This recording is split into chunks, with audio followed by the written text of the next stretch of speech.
Assalamualaikum warahmatullahi wabarakatuh. Bismillahirrahmanirrahim. Alhamdulillahirabbil alamin. Kita masih bisa melanjutkan kembali pelajaran Aqidatul Awam. Nazam ke-9, mari kita baca. Faqudratun iradatun sam'un basar hayatun ilmu kalamun istamar wa jaizun bifadlihi wa adlihi tarkun likulli mumkinin kafi'lihi.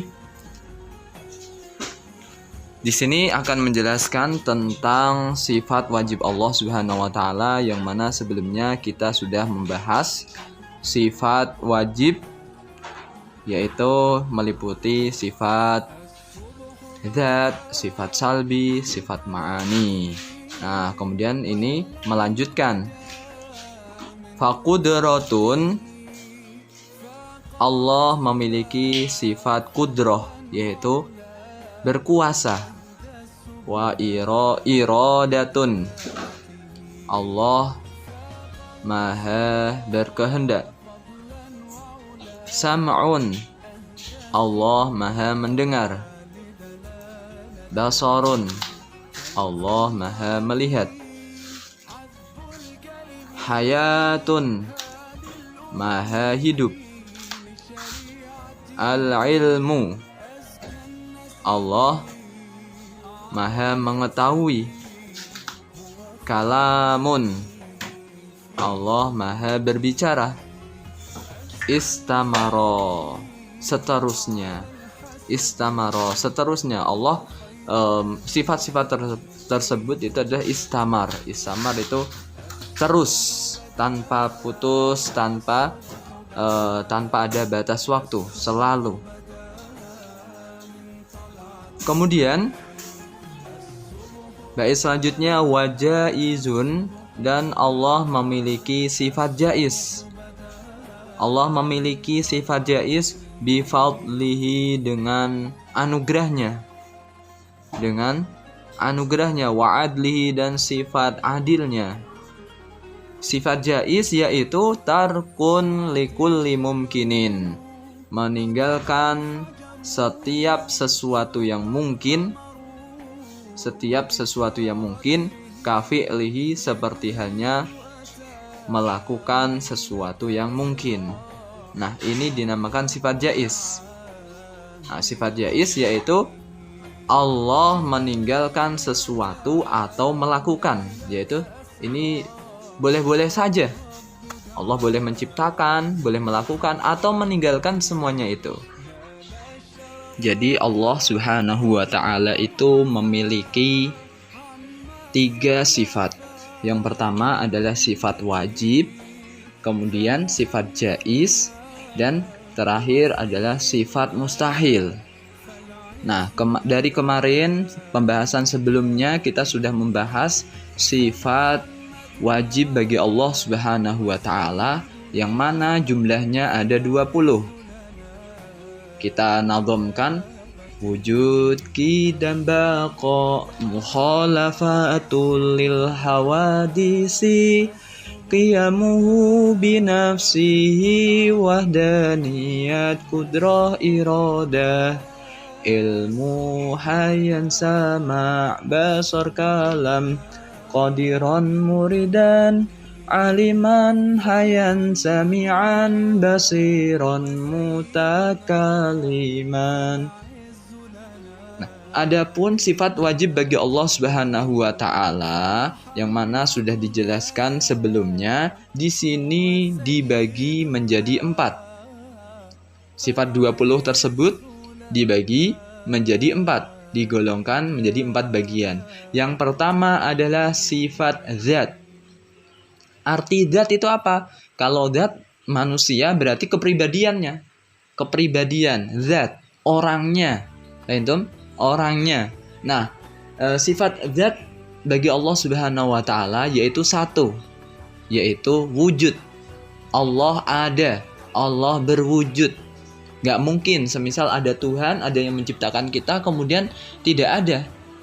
Maka dari itu Allah Subhanahu wa ta'ala sifatnya wujud. Kemudian yang bagian kedua dinamakan sifat salbi. Sifat salbi. Kalau tadi yang pertama sifat dzat, sifat dalam sifat Allah Subhanahu wa taala, yaitu sifat zat Allah Subhanahu wa taala. Yang kedua sifat salbi, yaitu sifat bagi Allah Subhanahu wa taala untuk menolak sifat yang mustahil bagi Allah, untuk menolak sifat yang tidak layak bagi Allah Subhanahu wa taala. Ini dinamakan sifat salbi. Ada berapa? Ada 5, yaitu qidam, baqa, mukhalafatul hawadisi, qiyamuhu binafsihi, wahdaniyah. Ini adalah sifat salbi. Salbi itu kalau diartikan adalah negatif. Artinya bagaimana? Allah menolak sifat negatif, sifat yang tidak layak bagi Allah. Contohnya qidam. Qidam adalah Allah Maha Dahulu, berarti Allah menolak, berarti sifat Allah Subhanahu wa taala qidam ini menolak sifat baru. Allah bersifat baru, tidak mungkin. Itu Baqa itu apa?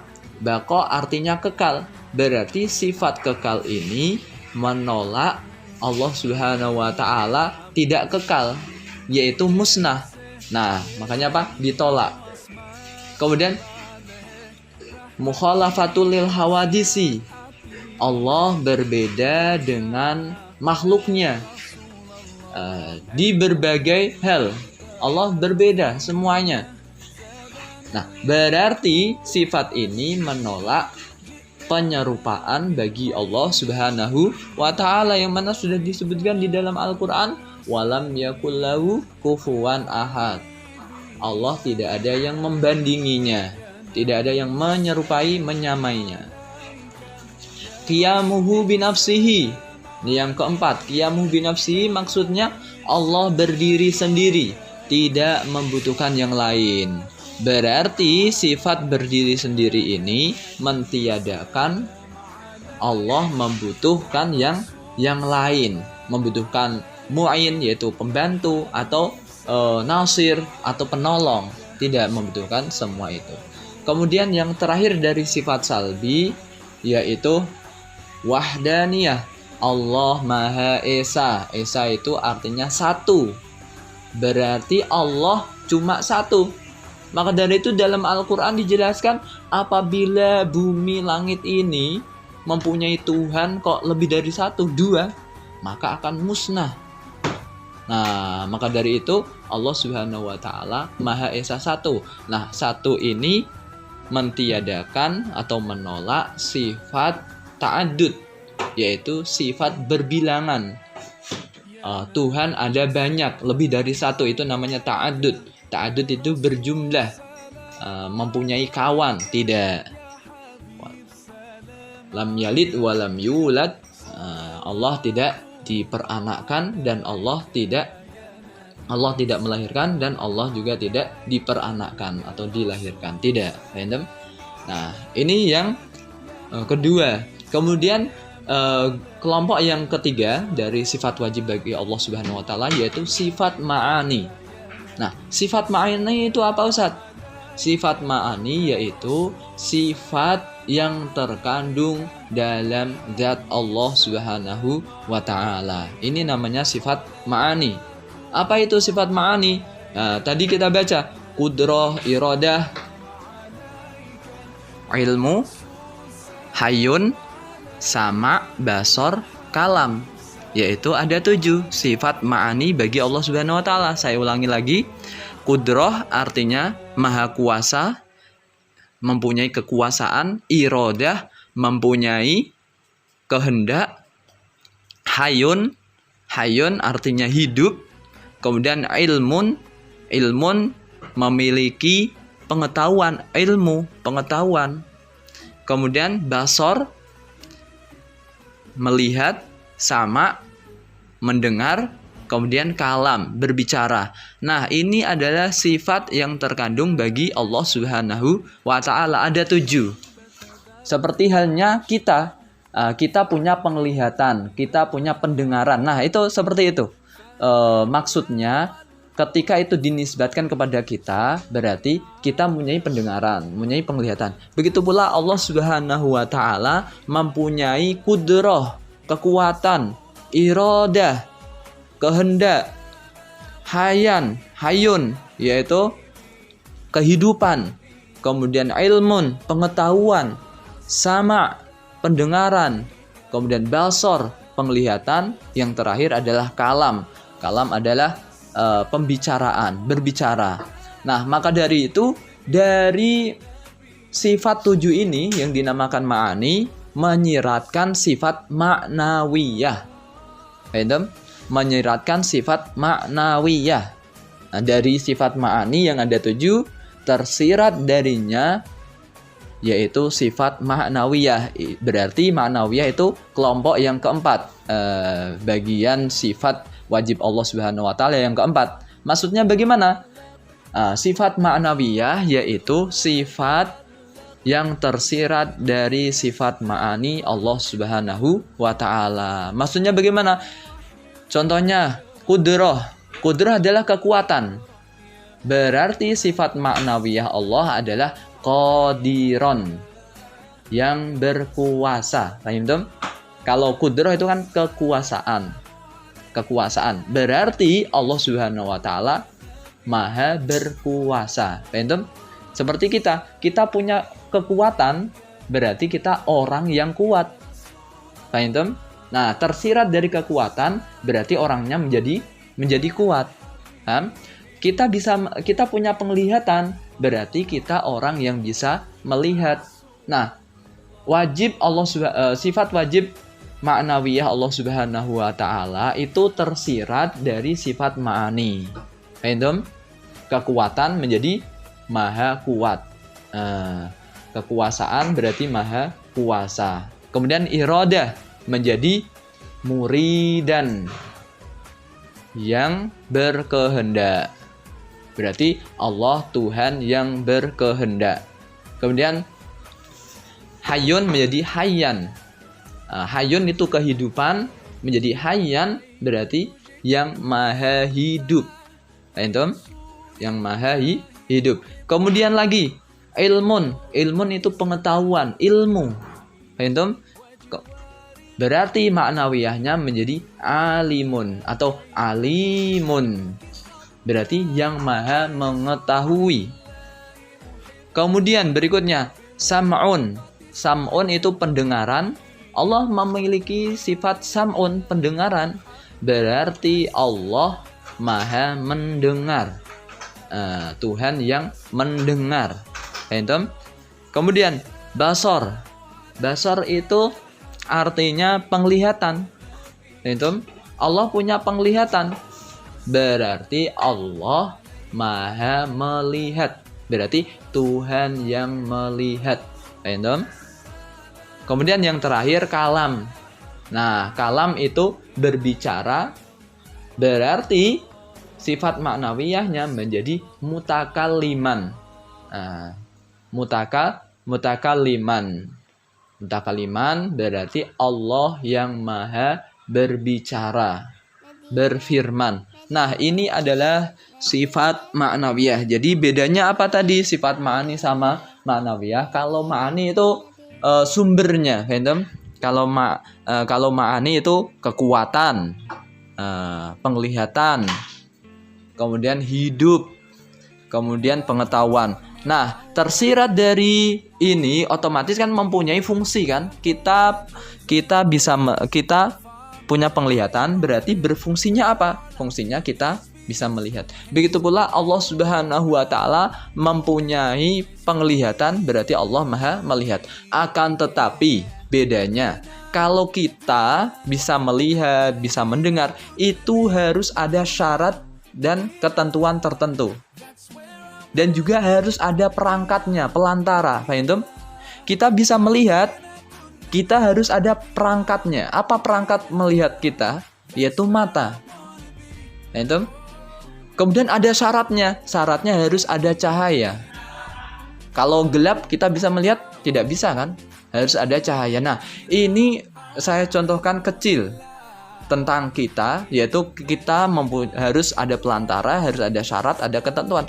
Namun bagi Allah Subhanahu wa taala dari sifat-sifat wajib yang 20 tersebut itu tidak mempunyai pelantara, perangkat ataupun yang lain. Berbeda dengan kita, tidak menunjukkan waktu, tidak adanya pelantara. Semisal Allah Maha melihat, bukan berarti Allah memiliki mata.